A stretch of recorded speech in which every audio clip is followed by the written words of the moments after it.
Thank you, Ashwini sir, such a wonderful introduction of me. सबसे पहले अगर हम एक बात करें कॉन्फ्रेंस की, तो पता नहीं हमें क्यों शौक होता है इंग्लिश में बोलने का। मातृभाषा हिंदी है, हमारी पुरानी सबसे लैंग्वेज वो इंग्लिश है, लेकिन शायद हम एक अभी मानसिकता से बाहर नहीं आ पा रहे हैं कि वी फील मोर सुपीरियर कि अगर हमने इंग्लिश नहीं बोली और कॉन्फिडेंट नहीं बोली तो कम से कम दिमाग में एक चीज़ तो आ जाती है, ऐसा नहीं आया सॉर्ट ऑफ, मतलब अच्छा नहीं लगा। चलिए इस चीज़ को साइड में रखते हैं। मेरी जो ये टॉक होगी ये हिंदी इंग्लिश दोनों में होगी, क्योंकि कुछ वर्ड्स ऐसे हैं जिनका हिंदी में अर्थ निकालना थोड़ा सा मुश्किल होता है। रत्नाकर द्योतपदाम हिमालय किरणीटिनीम ब्रह्म राजर्षि रत्नाड्याम वंदे भारत मातरम। जिसके पैर समुद्र द्वारा धोए जाते हैं, हिमालय से सुशोभित है वह, ब्रह्म ऋषि राजर्षियों की जो जिन्नी है, ऐसी भारत माता को मेरा अभिनंदन है। वंदे मातरम ये हमारे भारत का सबसे पुराना नक्शा है। आज कहने को ये IMA की कॉन्फ्रेंस है, लेकिन मैं फिर भी कुछ आप लोगों को याद दिलाना चाहती हूँ। आप लोग एक थोड़ा सा चीज़ सोचिए कि मैं कभी जब MBBS में थी और मेरा BMS में सिलेक्शन हुआ, तो हम कभी भी अभी भी आयुर्वेद को एक थोड़ा सा डेरोगेटरी वे में देखते हैं। हम आयुर्वेद की बात नहीं करें, लेकिन हम अपने पास्ट की बात तो कर सकते हैं। हम जिस चीज़ से शुरू हुए, आप अपनी दादा परदादा उन सब को छोड़कर आगे नहीं बढ़ सकते, आप अपनी संस्कृति को नहीं छोड़ सकते। अब बात होती है कि अगर संस्कृति या हमारे पास में कुछ चीज़ें हमने डिस्कवर की हैं और वो आयुर्वेद में लिखी हैं, हमारे शास्त्रों में लिखी हैं, तो हमारे लिए मैटर करती है। और आज मैं इस चीज़ को प्रूव करूँगी कि एलोपैथी की जननी हम ही हैं, हमारे ही शास्त्र हैं, हमारी ही चीज़ों से वो चीज़ें धीरे धीरे आगे बढ़ाई। 1000 साल या 1500 साल तक हमने संघर्ष किया, अपने एग्जिस्टेंस का, अपने अस्तित्व की लड़ाई की। उस दौरान हम चीज़ों को आगे नहीं बढ़ा पाए, तो हमें यही प्रूव कर दिया गया या हमें एक मानसिकता के साथ छोड़ दिया गया कि हमें कुछ नहीं आता, वी आर इंडियन। लेकिन हम भारतीय हैं और हम अपनी चीज़ों को अब सामने लाना चाहते हैं, हम प्रूव करना चाहते हैं, हम क्लेम करना चाहते हैं, ये हमने दिया है आपको। नालंदा विश्वविद्यालय और तक्षशिला विश्वविद्यालय। नालंदा विश्वविद्यालय की ये पिक्चर इस बार सबने देखी होगी, G20 में मोदी जी के पीछे बैकड्रॉप में लगी थी। और ये दूसरी पिक्चर तक्षशिला विश्वविद्यालय अब हमारे भारत का हिस्सा ही नहीं है, क्योंकि ये अब पाकिस्तान में है। तक्षशिला विश्वविद्यालय सबसे पुराना विश्वविद्यालय था, जिसमें सारा लिटरेचर या सारी पढ़ाई ओरल ही होती थी, उसका कोई रिटर्न लिटरेचर हमारे पास आज की डेट में अवेलेबल नहीं है। लेकिन विदेशी आक्रांताओं ने सबसे ज़्यादा डैमेज तक्षशिला विश्वविद्यालय को किया, क्योंकि जितने भी हमारे पास पहले आक्रमण होते थे वो अरब की तरफ से होते थे, उधर से विदेशी आक्रांता आते थे, तो सबसे पहला तक्षशिला विश्वविद्यालय को तहस नहस किया गया। नालंदा विश्वविद्यालय इस समय भारत में ही है और बिहार में है, लेकिन जब ये जलाया गया, जब इसकी लिटरेचर जलाई गई, तो कहते हैं 3 महीने तक वहाँ पर पुस्तकें जलती रहीं, जो हमारी पांडुलिपियाँ थी वो जलती रहीं। हमारी चीज़ों को इसलिए जला दिया गया कि आप, अगर आपके शास्त्र, आपकी नॉलेज बची रह गई, आपने क्लेम कर दी, तो आपको डाउनग्रेडेड, यानी आपको ऐसा कैसे फील कराया जाएगा कि आपको तो कोई एग्जिस्टेंस ही नहीं है। अब बात करते हैं अपने मेन टॉपिक की, भारत में चिकित्सा में भारत का योगदान। योग पिछले 8-9 सालों से तो डेफिनेटली हम लोगों ने योग पे अपने को आपको गौरवान्वित महसूस करना शुरू किया है, लेकिन आज की डेट में भी अगर हम इंडियन मेडिकल एसोसिएशन के इस प्लेटफॉर्म पे मैं बोल रही हूँ, तो क्या आप में से ज़्यादातर लोग इस चीज़ को मानते नहीं है कि 50% से ज़्यादा बीमारियाँ हमारी प्रॉपर फिजिकल एक्सरसाइज ना करने की वजह से होती हैं। योग जो आपको एक मानसिक और शारीरिक शक्ति देता है, उसको हम रियलाइज़ कर रहे हैं, लेकिन सोचिए 1500 साल के बाद। चलिए 1500 साल की बात तो छोड़ देते हैं, हम आज़ादी से बाद की बात करें तो 75 साल के बाद हम ये सोचना शुरू कर रहे हैं कि नहीं, ये तो हमारा ही हिस्सा था, और हमने योग को योगा भी बना दिया मॉडर्नाइज करने के लिए, क्योंकि हमें योग कहने में कहीं ना कहीं हिंदी बोलने में थोड़ा सा झिझक है। हम जर्मन अपनी सारी चीज़ों को जर्मन में प्रेजेंट करें, कोई दिक्कत नहीं, उनके लिए ट्रांसलेटर्स अवेलेबल हैं, लेकिन हमारी कॉन्फ्रेंसेस में हम हिंदी में प्रेजेंट करें तो क्यों आखिर ये हेजिटेशन क्यों है, संकोच क्यों है इस चीज़ को लेकर। अब बात करते हैं कि आपने सुना होगा कि, सुना क्या, सबको पता है कि भारत में अभी औसत आयु 73 वर्ष है। आपको लगता है हमारे ऋषि 100 साल तक, 400 साल तक कैसे जीवित रहते थे? क्या था उनके पास में?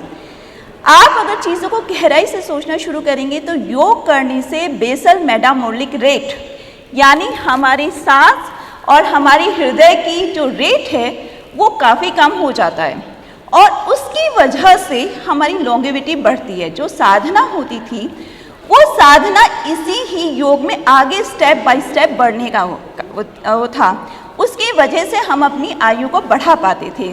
लेकिन अभी भी अगर आज की डेट में हम ये कहें कि हमें कोई स्टडी करनी है, हम दो चीज़ों की स्टडी करना चाहते हैं as a doctor, allopathy doctor, कि हमारे योग से हमें कितना बेनिफिट है और हमारी जुम्बा एक्सरसाइज या कैटाबॉलिक एक्सरसाइज से हमें कितना बेनिफिट है, तो शायद इसे स्पॉन्सर करने वाले लोग नहीं मिलेंगे। क्यों? मनी, एवरीथिंग नीड्स मनी, हर एक को पैसा चाहिए। तो इन चीज़ों में कहाँ से पैसा है? हमारी चीज़ों को प्रमोट, इतनी बड़ी स्टडी हो सकती है, हम समाज को या देश वर्ल्ड को प्रूव कर सकते हैं कि there is a difference, but we have to create the difference. हमें वो प्रूव करना होगा अपनी स्टडी से। देखिए, विश्व आपकी कोई भी बात नहीं मानेगा, सिंपल सी बात है, रैंडमाइज कंट्रोल ट्रायल आपको प्रूव करने होंगे।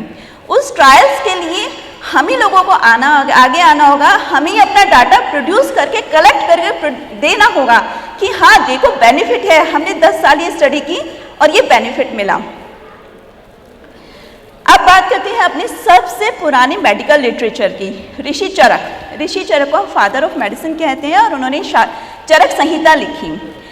अगर मैं अब चरक संहिता का नाम लूँ तो इनडायरेक्टली आयुर्वेद का नाम आ जाता है, और एलोपैथी डॉक्टर और आयुर्वेद के बीच में एक लाइन खींची गई, वो हमारी लाइन नहीं थी, वो इंग्लिश सिस्टम खींच के गया। उस सिस्टम से हम निकल नहीं पाए। चलिए, हम उस पर एक कॉन्ट्रोवर्शियल टॉपिक क्रिएट हो जाता है कि हम आयुर्वेद की बात नहीं करते, लेकिन हम अपनी क्या लिटरेचर की बात नहीं कर सकते?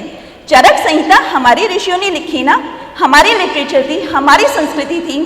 अब इसमें थोड़ा सा एक बात कहना चाहूँगी, माइट बी कॉन्ट्रोवर्शियल, कि अगर पुराने समय में संस्कृति हिंदू संस्कृति थी, सनातन संस्कृति थी, तो क्या हम उसे भी मना कर देंगे? चरक संहिता हमारा पार्ट था, हमने लिखा, उसकी चीज़ें आगे यूज हुई। आप ये सोचिए, आखिर ऐसा क्या हुआ था कि यूरोपियंस ने जब हमारे पर यहाँ पर कब्जा किया तो सारी इन्वेंशंस होती चली गई। क्यों? क्योंकि जो आपकी लिटरेचर थी, आप उस पर फोकस नहीं थे, उससे संभालने की कोशिश नहीं कर रहे थे। और मेरा मानना ये है, मैं कुछ चीज़ों से प्रूव करूँगी, हमारी ही लिटरेचर को पढ़ा गया, हमारी ही लिटरेचर को एनालाइज किया गया, उसके ऊपर आगे इन्वेंशंस हुई और हमें प्रूव कर दिया गया देखो तुम्हें कुछ नहीं आता। शल्य चिकित्सा के पिता आचार्य सुश्रुत, इनकी ये जो स्टैचू है ऑस्ट्रेलिया के मेलबोर्न में लगी है, royal Australian college of surgeon. अब आप सोचिए, अगर मैं ये एग्जाम्पल कोट करती हूँ तब आप सोचना शुरू करेंगे कि हाँ ठीक कह रहे हैं, लेकिन अगर ऑस्ट्रेलियंस ने ये स्टैचू वहाँ नहीं लगाई होती, और मैं आपसे कहती कि आचार्य सुश्रुत फादर ऑफ सर्जरी हैं इवन फॉर एलोपैथी, तो मेरे ऊपर ही क्वेश्चन मार्क हो जाता। लेकिन अगर इसे वेस्टर्न वर्ल्ड अप्रूव कर रहा है तो मैं ठीक हूँ। अगर मैं कह रही हूँ कि नहीं हम श्रेष्ठ हैं, तो माइट भी हो सकता है आप सोचते हो you have to prove it. तो हमारी आदत क्या हो गई है, सारे ट्रायल्स अमेरिकन ट्रायल्स, सारी स्टडीज यूरोपियन स्टडीज। हम खुद क्या हैं? दुनिया की सबसे बड़ी जनसंख्या, दुनिया के सबसे ज़्यादा डॉक्टर्स यहाँ पर हैं, लेकिन प्रूव कब करेंगे, कब ये फील हमारे अंदर डेवलप होगा कि हम एक्चुअल में फैक्ट्स के बेस पे दुनिया को दिखाएं कि या वी आर द सुपीरियर, हम विश्वगुरु थे और हम विश्वगुरु हैं। लेकिन एक सोच से बाहर निकलना होगा, चीज़ों को छोटा सोचने की बजाय कहीं ना कहीं बड़ा सोचना होगा। सुश्रुत संहिता में 120 से ज़्यादा सर्जिकल इक्विपमेंट्स यानी शल्य उपकरण और 300 से ज़्यादा शल्य विधियों के बारे में बताया गया है। पार्ट ऑफ सुश्रुत संहिता ये जो स्टोर की गई है, ये इंडिया में स्टोर नहीं है, ये बात गौर से देखिएगा, लॉस एंजलिस में सेव्ड है। मतलब हमारा लिटरेचर है, हमारे पास कुछ पार्ट तो है जो बच गया या वहाँ से हमें मिल गया, लेकिन ओरिजिनल लिटरेचर हमारे पास बचा ही नहीं है। अब तो आपके पास कुछ स्टडी करने के लिए भी नहीं बचा, लेकिन जो बचा है उसको आप देखना और सुनना नहीं चाहते हैं। अगर बात करते हैं फैक्ट्स की, हार्ट शब्द का जन्म हृदय से हुआ है, जो एक संस्कृत वर्ड है। और हृदय को अगर मैं हिस्सों में बांटती हूँ, जब मैंने इसके बारे में स्टडी किया, तो हर्ट का मतलब होता है किसी चीज़ को लेना, फिर फोर्स के साथ पुश करना। हर्ट मीन्स हा आया, और वी एक्सपेक्टेड मीन्स सोचिए उन्हें पता था कि हार्ट ये काम करता है, इसलिए हृदय नाम संस्कृत में लिखा गया और हमारे ही उस हृदय से हार्ट बना।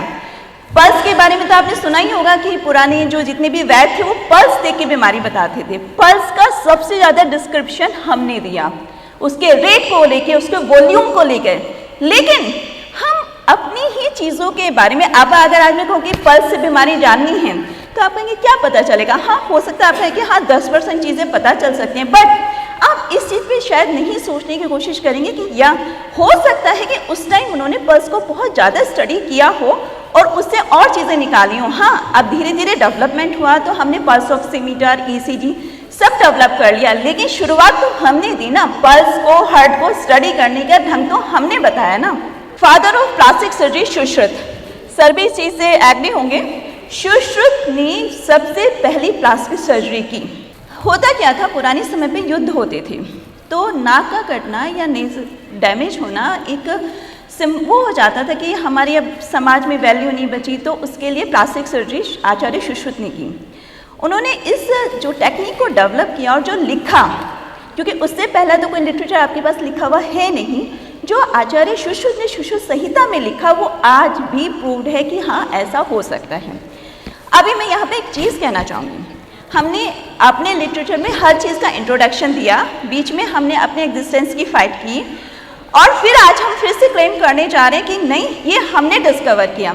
ये कुछ ऐसा लगेगा कि आपको लगेगा कि आउट ऑफ द बॉक्स आप कहाँ से आ गए, लेकिन आउट ऑफ द बॉक्स आप एग्जिस्ट तो कर रहे हैं ना। सपोज आज से 10 साल या 20 साल बाद कोई हमसे कहने लगे कि लैप्रोस्कोपिक सर्जरी बेकार थी, अब तो रोबोटिक सब कुछ है, लेकिन आप उस स्टेज को भूल नहीं सकते ना। आप ये नहीं कह सकते ना कि उस टाइम लैप्रोस्कोपिक सर्जरी से भी तो बहुत सारे ऑपरेशन या लोगों का बेनिफिट हुआ था। The same thing is with our literature.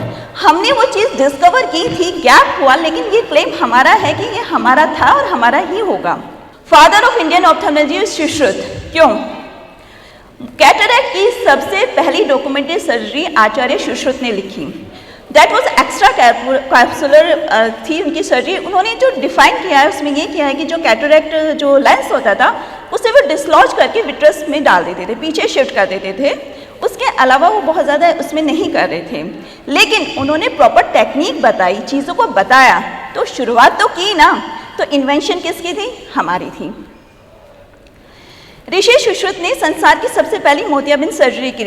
Jack Daniel ने 1747 में इंट्रोड्यूस किया था extra corporal technique of extraction of lens, लेकिन आचार्य सुश्रुत ने 700 BC यानी इससे 2500 साल पहले, सोचिए, ये बता दिया था कि ये सर्जरी ऐसे होगी। अब बात करते हैं ब्लैडर स्टोन्स की सर्जरी। ब्लैडर स्टोन्स की सर्जरी को सुश्रुत संहिता में बाकायदा एक्सप्लेन किया गया है। इवन लिथोटमी पोजीशन, जो हम में से यहाँ सबसे ज़्यादा सर्जन और जनरल सर्जन गायनी वाले तो बिल्कुल ही लिथोटमी करते हैं। मैम आई वांट टू से दिस हॉल, वो लिथोटमी पोजीशन सुश्रुत संहिता में एग्जैक्टली डिफाइंड है।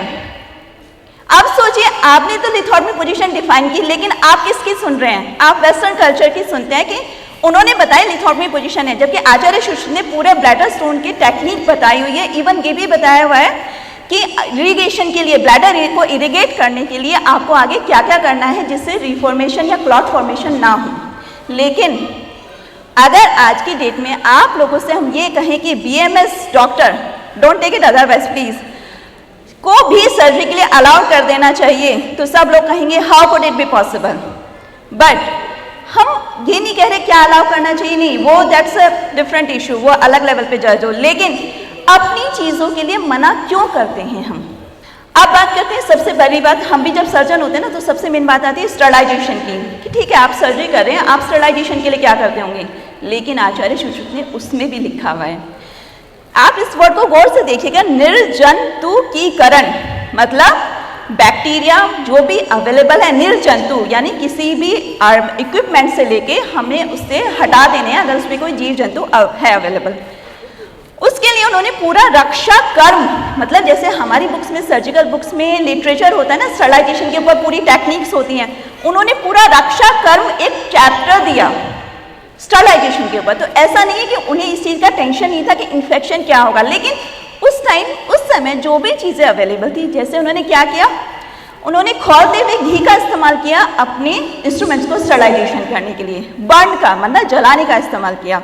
उन्होंने गूगल का इस्तेमाल किया, लेकिन उस टाइम जो चीज़ें अवेलेबल थी वही तो वो यूज़ कर पाते ना। आज के टाइम में ऑटोक्लेव है, ठीक है, हमने ओवर द टाइम डेवलप होके इंडिकेटर्स बना लिए, लेकिन उन्होंने भी उस टाइम उसके बारे में सोचा।